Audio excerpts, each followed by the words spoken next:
Good afternoon, fellow Toastmasters, in the room and online. First off, a little memory test.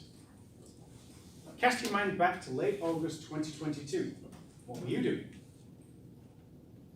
Maybe you were enjoying the summer. Maybe you were counting down the days until the Football World Cup in Qatar. Maybe you were thinking about self-improvement and what you can do to improve your confidence and leadership skills. Now, think a little harder. What were you doing on August 28th around noonish? Maybe you were doing all of the above, with a delicious barbecue lunch thrown in for good measure. 2 months earlier, I'd volunteered to manage our August Sunshine Club meeting, which was intended to be a curtain raiser for the upcoming Toastmasters year. And so the sizzling summer kickoff was born. What I initially thought was organizing a barbecue turned into a level 5 high-performance leadership project. Somewhat snowballing on me, but here we are. And the reason for all this reminiscing, talking about August 2022, well, let's just say I've been a little tardy in delivering this speech and closing out my project. As you heard in the introduction, the speech is intended to reflect on what I learned about myself and my management style through leading this project, including the evaluation and feedback provided by my guidance committee. The High Performance Leadership Project required that I do the following.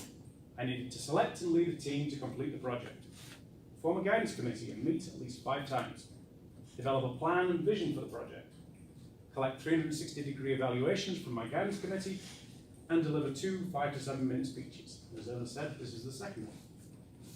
As I mentioned, the August meeting was the project. I tried selecting a project team with a blend of both new members in the hope of getting them engaged in the club, along with some experienced Toastmasters to help point me in the right direction and keep me on track.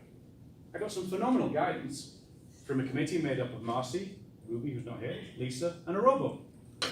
I met with them regularly to develop initially a vision for the meeting and then more detailed plans. We established a vision that the meeting would be an open house type event with a view to attracting new members and increasing the engagement of our existing membership base. To do this, I persuaded Arobo, who was Madam Incoming President at the time, that she really wanted to deliver a speech outlining her vision for the upcoming Toastmasters year. And of course, our VP Ed found a suitable project where Arobo could earn Pathways credit for that. Over the course of the following weeks, the guidance committee and I hammered out the details. We assigned and tracked action items, and since it was the first real summer after COVID, we all took a lot of vacations. And the project team? Well, I have to say, the project team was, in my view, probably the least successful part of the project. As I mentioned earlier, I'd invited 2 newer Toastmasters to the project team with the goal of getting them hooked into the club and involved in activities. Unfortunately, over the best laid plans, life got in the way for both of them, and having initially accepted the invite, they were then either unable to participate at all, or, in one case, very limited participation. As a result of that, most of the action items then fell to the remaining project team, which was Lisa and I. And then by default, the guidance committee kindly stepped in and helped with some of that. So things got a little fraught towards the end, but we made it through. Having mentioned the guidance committee were phenomenal, I was also fortunate in that, as Masood observed earlier, Fluor provides phenomenal support to the club. So I was able to tap into the general manager's assistant, Lynn, who was kind enough to help me with some of the arrangements from facilities and the caterers, and generally keep things from going too far off the rails. So, what did I learn from this opportunity? Honestly, rather than any eureka moments of startling clarity about myself, my experience really reinforced what I already knew. I'm a terrible delegator. I need to ask people for help more. But you know, it was summer, everyone already had so much going on, etc., etc. There's always a reason why. I know that in a crisis, not that we had any, I'll just knuckle down and get on with it and take it on myself and make sure things get done. I appreciate the value of a good action tracking spreadsheet, and I'm pretty handy at putting them together. I already knew this was a phenomenal club, with a core membership who were very passionate about its success. But I also knew from attending executive meetings that keeping discussions on track and on time was going to be challenging. But with an agenda and a grim-faced determination to stick to it, we made it through. The guidance committee took the time to provide thorough, constructive, and encouraging 360-degree feedback. It was comforting to learn that my evaluators also saw a lot of the same things that I did, and that provided some great opportunities for further development.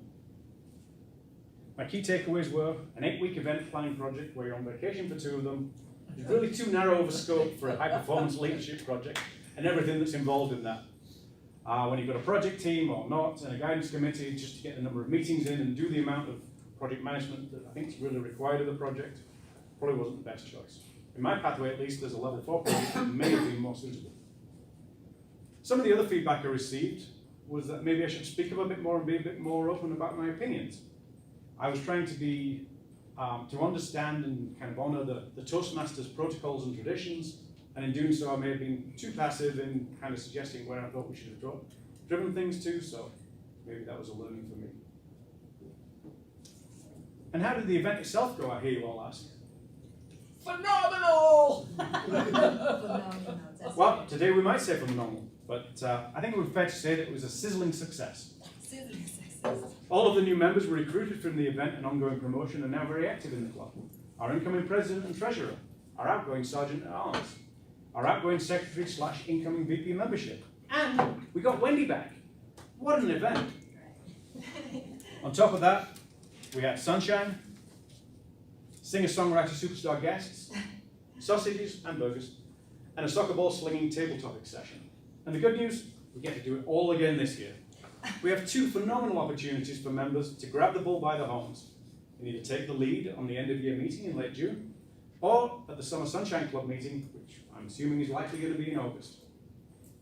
Sometimes it's best to ask not what your club can do for you, but what you can do for your club. And remember, around here, there's no such thing as a free lunch.